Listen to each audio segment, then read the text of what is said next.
So, as far as in surpassing Tom Brady, I like to think he's already surpassed Joe Montana. Could be wrong, but that's just my opinion. But yeah, Patrick Mahomes do what he's notoriously for. Drives Kansas City down the field and made numerous of plays, especially the run he made out the pocket. Then he made another play, which he completed a pass, and then he made the biggest play of the game where he was able to throw the touchdown.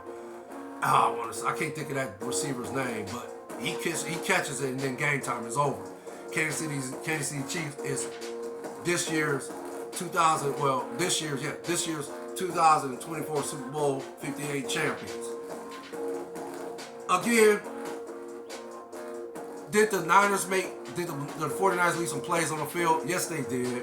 Kyle Shanahan, I like to think he should have ran the ball more with Christian McCaffrey, because before they stopped running the ball, which was strange to me why they stopped it and decided to throw the ball more. Before they decided to make that move, Christian McCaffrey had 22 carries for 80 yards. He also had 8 receptions for 80 yards and a touchdown. So he had 160 yards of total offense. So why would you mysteriously stop giving this guy the ball when he was giving you positive yards, positive production on the field? Christian McCaffrey is one of the elite running backs in the game.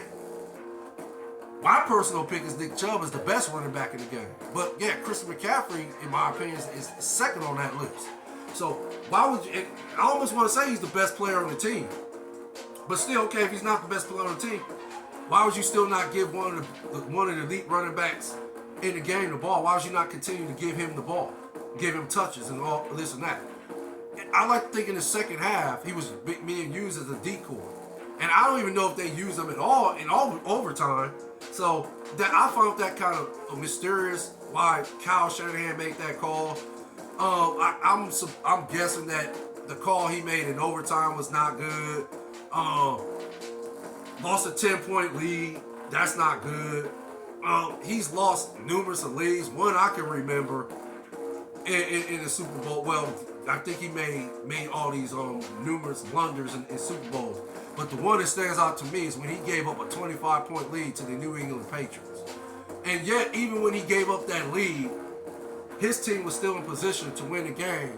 But instead of running the ball, because I remember Julio Jones called a miraculous catch, and that put him on the 20. So, yeah, common sense will tell you to run the ball, run the clock out so you kick the game-winning field goal. But I think it was still enough time on the clock. But okay, you still run the ball, kick the field goal, put your team in position to have a better chance of winning the game and winning the Super Bowl, right? Become a Super Bowl champion. But instead, he called a play where Matt Ryan drops back and then he ends up getting sacked. And then it was another ridiculous play. And then they ended up, having to punt the ball away. They were out of field goal range because of them 2 blunders Kyle Chandler decided to call. On 2 blunder-like plays, he decided to call Kyle Chandler. So that put him out of field goal range, and we all know how that story ended. New England Patriots ended up defeating them and winning that year's Super Bowl. So that's a mark on Kyle Shanahan's record as a head coach. And then, of course, with the mistakes he made in the Kansas City Chiefs game.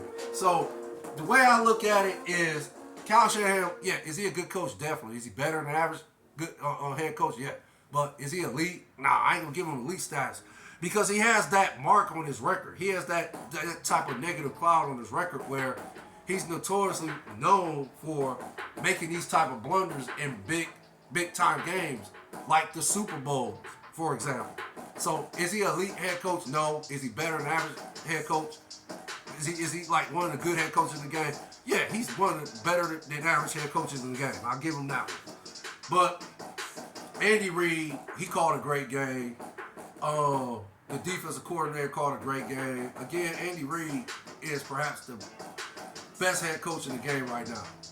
He's definitely elite. So, and I think this is Andy Reid's 3rd Super Bowl. So, yeah, I guess you could say, is he flirting, with being the greatest head coach in the game? I guess you could say it, depending on how many Super Bowls he wins. And the scary thing about the Kansas City Chiefs winning the Super Bowl a couple of days ago is the fact that they were vulnerable this year. And basically, one of the top teams should have beat them this year. One of, two in particular, the Buffalo Bills and the Baltimore Ravens. But it just goes to show you the greatness of Andy Reid and Patrick Mahomes and the rest of the crew. So that's why I don't never bet against them. That's why I picked them before the season started to win this year's Super Bowl. So again, I'm picking them next year to win next year's Super Bowl. So because I like to think they're going to get better. They're going to fix their wide receiver problem. I like to think they're going to get rid of, what's that dude's name? Kadarius Toney. I like to think they're going to cut him, and they're going to bring in another dependable wide receiver. I'm not. I would like to think maybe perhaps they're going to make that Rice kid their number one receiver because he made a lot of big plays this season in the playoffs. He made a lot of big catches this year. So I like to think he's starting to get acclimated with the offense and getting acclimated with Patrick Mahomes' game and so forth. The coaching staff and so forth. So I like to think they might make him the number one receiver. And then again, I think they're going to go out and get another dependable wide receiver to perhaps be the number two or perhaps be number one. We'll see what happens going forward with that. But that's all I have to report. Y'all take care. You stay blessed out there, you and your families. Also stay safe. Facts when it goes to podcast. DJ Lottie Dottie. The likes I appreciate. The views I appreciate more. Again, if you like this video, hit the like and subscribe button. It's much appreciated. One love. Later.